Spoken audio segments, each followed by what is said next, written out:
Michael Franti, and Spearhead. This is Democracy Now!, democracynow.org, the War and Peace Report. In the aftermath of the Zimmerman verdict and the mass protests around the country, we turn right now to Dr. Cornel West, professor at Union Theological Seminary, author of numerous books, co-host of the radio show Smiley and West with Tavis Smiley. Together, they wrote the book The Rich and the Rest of Us, a Poverty Manifesto, among Cornel West's other books. Professor Cornel West, President Obama surprised not only the press room at the White House, but the nation, I think, on Friday in his first public remarks following the George Zimmerman acquittal. What are your thoughts? Well, the first thing, I think we have to acknowledge that President Obama has very little moral authority at this point, because we know anybody who tries to rationalize the killing of innocent people is a criminal. George Zimmerman is a criminal. But President Obama is a global George Zimmerman because he tries to rationalize the killing of innocent children, 221 so far, in the name of self-defense. So that there's actually parallels here in Pakistan, Somalia, Yemen. So when he comes to talk about the killing of an innocent person, you say, well, wait a minute, what kind of moral authority are you bringing? You've got $2 million bounty on Sister Assata Shakur. She's innocent, but you are pressing that intensely. Will you press for the justice of Trayvon Martin in the same way you press for the prosecution of Brother Bradley Manning and Brother Edward Snowden? So you begin to see the hypocrisy. Then he tells stories about racial profiling. They're moving, sentimental stories, what Brother Kendall Thomas calls racial moralism, very sentimental. But then Ray Kelly, major candidate for Department of Homeland Security, he's the poster child of racial profiling. You know, Brother Carl Dix and any of us went to jail under Ray Kelly. Why? Because he racially profiled millions of young black and brown brothers. So on the one hand, you get these stories, Ray Kelly, the former police chief of New York City. That's right. And yet you get these bringing into his circle. The current one. And in fact, he even says Ray Kelly expresses his values. Ray Kelly is a magnificent police commissioner. How are you going to say that when the brothers reinforce and stop and frisk? So the contradictions become so overwhelming here. But President Obama, speaking about his own life experience, going from saying Trayvon Martin could have been my child to Trayvon Martin could have been me. Oh no, that's beautiful. That's an identification. The question is, will that identification hide and conceal the fact there's a criminal justice system in place that has nearly destroyed 2 generations of very precious, poor, black and brown brothers? He hasn't said a mumbling word until now. 5 years in office and can't say a word about a new Jim Crow. And at the same time, I think we have to recognize that he has been able to hide and conceal that criminalizing of the black poor as what I call the re-niggerizing of the black professional class. You've got these black leaders on the Obama plantation, won't say a criminal word about the master in the big house, will only try to tame the field folk so that they're not critical of the master in the big house. That's why I think even Brother Sharpton's going to be in trouble. Why? Because he has unleashed, and I agree with him, the rage, and the rage is always on the road to self-determination, but the rage is going to hit up against a stone wall. Why? Because Obama and Holder, will they come through at the federal level for Trayvon Martin? We hope so. Don't hold your breath. And when they don't, they're going to have to somehow contain that rage. And containing that rage, there's going to be many people say, no, we see this president is not serious about decriminalizing of poor people. We've got a black leadership that is deferential to Obama, that is subservient to Obama, and that's what niggerizing is. You keep folks so scared, you keep folks so intimidated. You can give them money, assets, but they're still scared, and as long as you're scared, you're on the plantation. Let's talk about that issue of the civil rights charges. During his remarks on Friday in the White House press room, President Obama addressed the calls for the Justice Department to file civil rights charges against George Zimmerman. I know that Eric Holder is reviewing what happened down there, but I think it's important for people to have some clear expectations here. Traditionally, these are issues of state and local government, the criminal code. and law enforcement is traditionally done at the state and local levels, not at the federal levels. That's President Obama. And that's not Professor true. That was Cornel him West. saying, keep your expectations low, Sharpton, don't get them too fired up, keep the rage contained. We know when it comes to history of the vicious legacy of white supremacy in America, if the federal government did not move, we would still be locked into states' rights.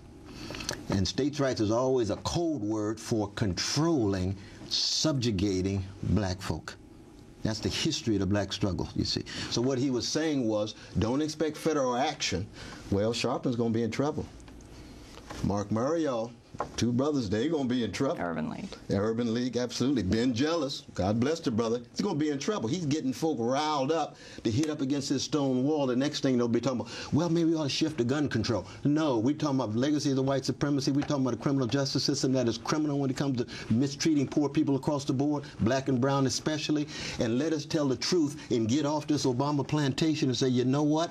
We're dealing with criminality in high places, criminality in these low places, and let's expose the hypocrisy, expose the mendacity, and be true to the legacy of Martin. You know there's going to be a march in August, right? And the irony is, it's sad This is the march of the honoring the 50th anniversary. And you know what the irony is, Sister I Have a Amy? Dream speech. Brother Martin would not be invited to the very march in his name, because he would talk about drones, he'd talk about Wall Street criminality, he would talk about working class being pushed to the margins as profits went up for corporate executives and their compensation.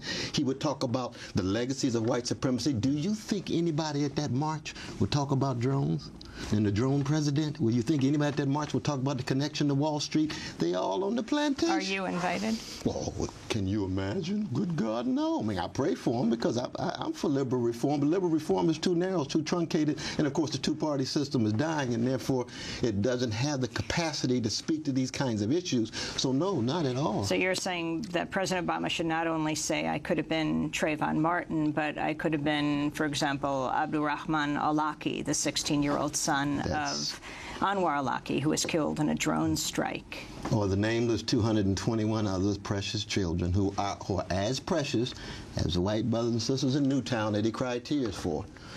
Those in Indian reservations, those in Chinatown, Koreatown, those in brown barrios, each child's precious. That is a moral absolute, it seems to me, we ought to embrace. And if that's true, then we've got monstrous mendacity, hyper-hypocrisy, and pervasive criminality in high places. That's why Brother Snowden and Brother Manning are the John Browns of our day, and the Glenn Greenwalds and the Chris Hedges and Glenn Fords and Bruce Dixons and Margaret Kimberleys and Nellie Baileys, or the William Lloyd Garrisons of our day when we talk about the national security state. Clearly, the power of the personal representation is what grabbed people on Friday. You also had Attorney General Eric Holder doing the same thing when he was speaking at the NAACP convention on Tuesday. Holder drew parallels between his own experiences as an African-American male and those of Trayvon Martin when he recalled times in his life when he was racially profiled. The news of Trayvon Martin's death last year and the discussions that have taken place since then reminded me of my father's words so many years ago.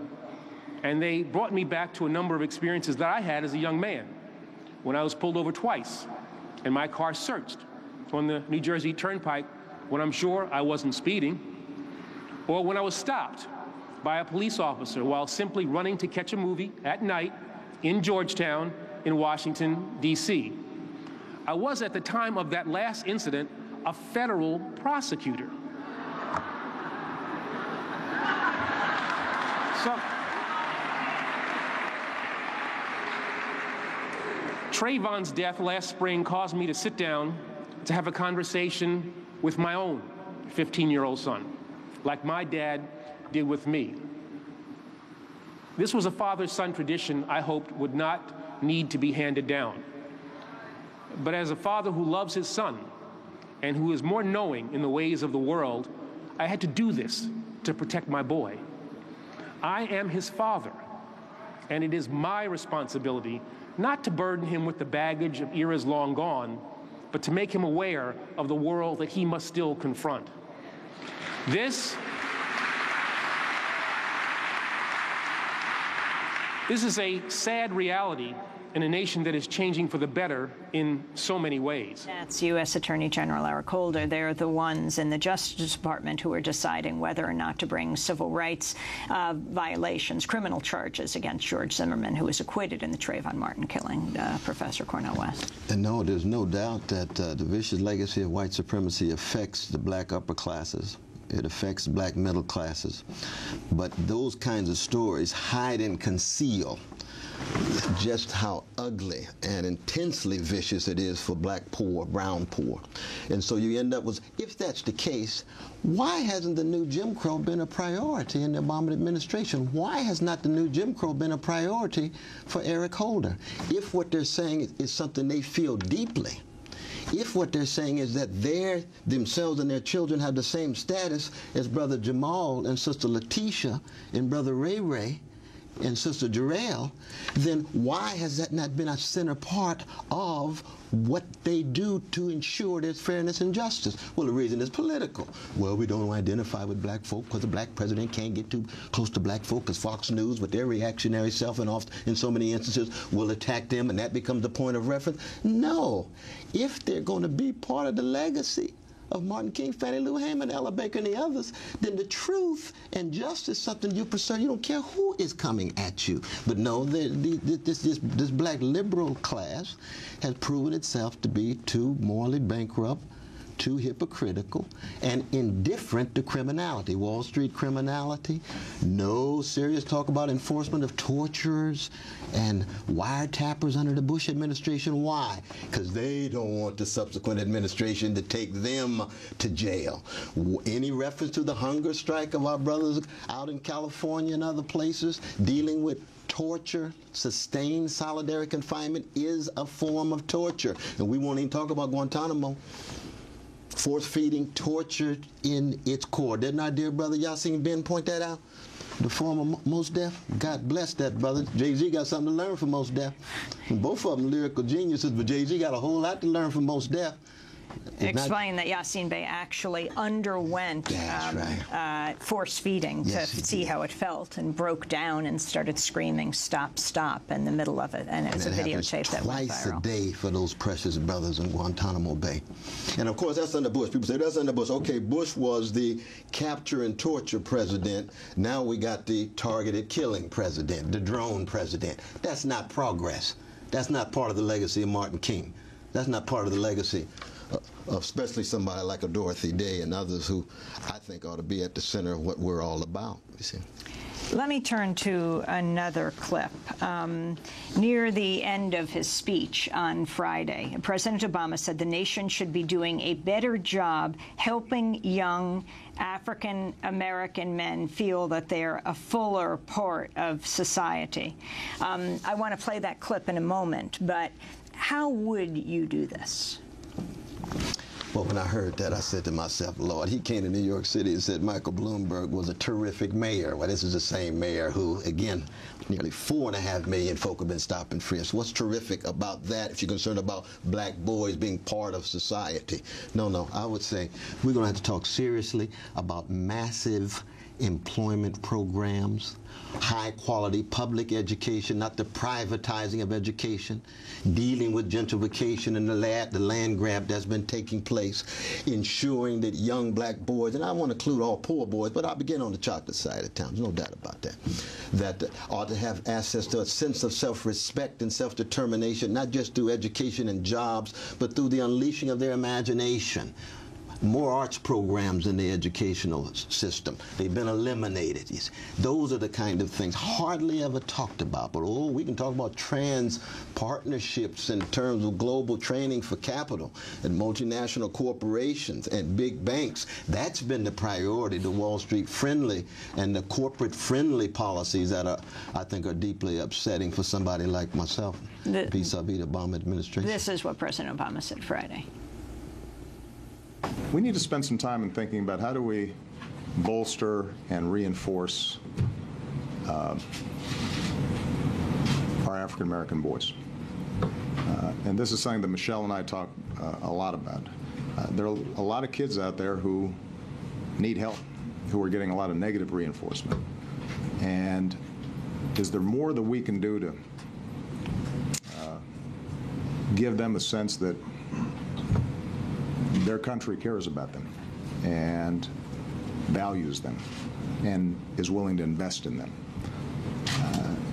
I'm not naive about the prospects of some grand new federal program. I'm not sure that that's what we're talking about here, but I do recognize that as president I've got some convening power, and there are a lot of good programs that are being done across the country on this front. And for us to be able to gather together business leaders and local elected officials and clergy and celebrities and athletes and figure out how are we doing a better job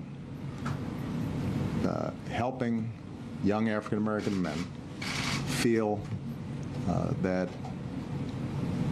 they're a full part of this society, and that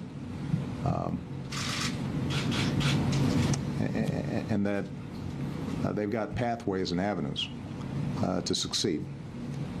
I think that would be a pretty good outcome from what was obviously a tragic situation, and we're going to spend some time working on that. Cornel West. Yeah, you see, if you're concerned about poor black brothers, then you make it a priority. It's the first time he spoke publicly about this in 5 years, so it's clear it's not a priority. When he went down to Morehouse, it was more scolding. No excuses. Went to NAACP before, quit whining. No, we're wailing, we're not whining. So to say to the country, well, we need to talk about caring, well, you've got to be able to enact that, you see. And for those of us who spend a lot of time in prisons, those of us at boys' clubs, all the magnificent work that various churches and civic institutions do in the black community, and it cuts across race, of course. You got a lot of white brothers and sisters and brown and others who are there as well. The question is, since when has it been a priority in this administration at all? So that language begins to ring very, very hollow, because he's right. We've got to love, we got to care for our poor brothers and sisters, and especially our black and brown brothers and sisters, because they're lost, they're confused, they're desperate, they're unemployed, they're too uneducated, and they turn on each other. Because when you criminalize poor people and criminalize poor black people, we turn on each other. There's no doubt about that. Can you imagine if the creativity and intelligence that goes into turning on each other is turned on the system, not in the individual, but the system itself, the unfair system, and tries to undercut the criminality of our criminal justice system to make it fair and to make it just. You mentioned stop and frisk under Ray Kelly, who is being considered for head of Department of Homeland Security, and under Mayor Bloomberg. 700,000 stops and frisks in New York City. It's now on trial in court, vastly, overwhelmingly, of young African-American, mainly young men, some young women. The vast majority do not get arrested, but they have these endless encounters with the authorities. And I'll just never forget Brother Carl Dix and the others. Right when we had a week-long trial and had a guilty verdict. During that week, when you were protesting and you got arrested, after we protested and went to jail and then went to court and had guilty verdict. Right, that week the president came to New York and said, Edward Koch was one of the great mayors in the last 50 years, and then said Michael Bloomberg was a terrific mayor. Now, this is the same person saying we got to care for black boys when black boys are being intimidated, harassed, humiliated, 1,800 a day. It's just not a matter of pretty words, Mr. President. You got to follow through in action. You see, you can't use the words to hide and conceal your mendacity, hypocrisy, and the support of criminality, or enactment of criminality when it comes to drones, you see. And the sad thing is, Sister Amy, is that we just don't have enough free people, let alone free black people. Black people, we settle for so little, so we get a little symbolic gesture, we get a little identification, and like in MSNBC, which is part of the Obama plantation, they start breakdancing again. Oh, isn't it so wonderful? He's really one of us. We can now wave the flag again. We can now support our mindless Americanism, in the language of my dear brother Maulana Karenga, towering intellectual that he is. No. we ought to be over against injustice no matter what across the board and be vigilant about it. I don't care what color the president or the governor or the mayor is. Let's talk about stand your ground for a minute. You know, Stevie Wonder now says he won't play in any state that has stand your ground. President Obama addressed the issue of the stand your ground law in Florida, the law allowing people fearing for their lives to use deadly force without retreating from a confrontation. I know that there's been commentary about the fact that the stand your ground laws in Florida were not used as a defense in the case. On the other hand, if we're sending a message as a society in our communities that someone who is armed potentially has the right to use those firearms, even if there's a way for them to exit from a situation, is that really going to be contributing to the kind of peace and security and order that we'd like to see? And for those who resist that idea that we should think about something like these stand your ground laws, I just ask people to consider, if Trayvon Martin was of age and armed, could he have stood his ground on that sidewalk?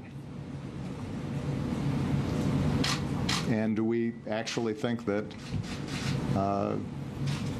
he would have been justified in shooting Mr. Zimmerman, who had followed him in a car, because he felt threatened? And if the answer to that question is at least ambiguous, then it seems to me that we might want to examine those kinds of laws. That's President Obama speaking on Friday. Cornel West. Well, I certainly agree with him that we ought to fight stand your ground laws, but we got to keep in mind stand your ground laws are part of the legacy of the slave patrol, which is to say it's primarily white brothers and sisters armed to keep black people under control. And I come from Sacramento, California. I remember when the Black Panther Party walked into the Capitol with their guns. Now, you notice at that moment, all of a sudden, people were very much for gun control, even the right wing. Why? Because the Panthers were saying, well, let's just arm all the black folk to make sure they stand their ground. Oh, Lord. That's such a challenge. Now, see, you know, as a Christian and trying to be part of the legacy of Martin, you see, I don't want people armed across the board. I do believe in self-defense, just like I believe in self-respect and self-determination. But I don't want people armed. So it's very clear there's a class and a racial bias in these laws, and therefore we ought to fight these laws. There's no doubt about it.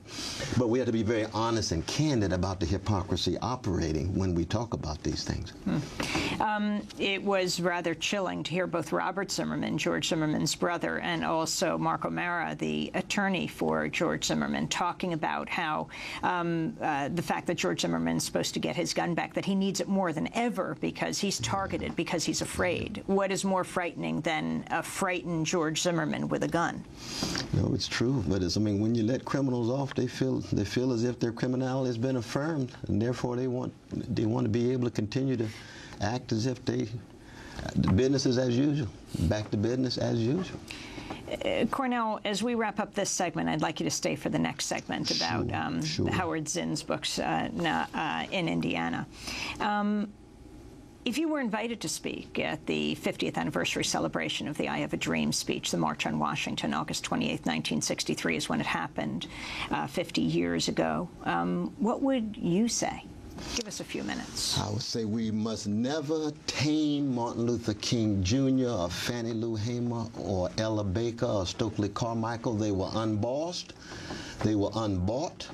That Martin was talking about a beloved community, which meant that it subverts any plantation. Bush's plantation, Clinton's plantation, Obama's plantation, and the social forces behind those plantations, which have to do with Wall Street, have to do with multinational corporations. And we're going to focus on poor people. We're going to focus on working people across the board. We're going to talk about the connection between drones, which is a form of crimes against humanity outside of national borders. We're going to talk about Wall Street criminality. We're going to talk about how we ensure that our gay and lesbian brothers and sisters have their dignity affirmed. We're going to talk about the children. Martin Luther King Jr. was a free black man. He was a Jesus-loving, free black man.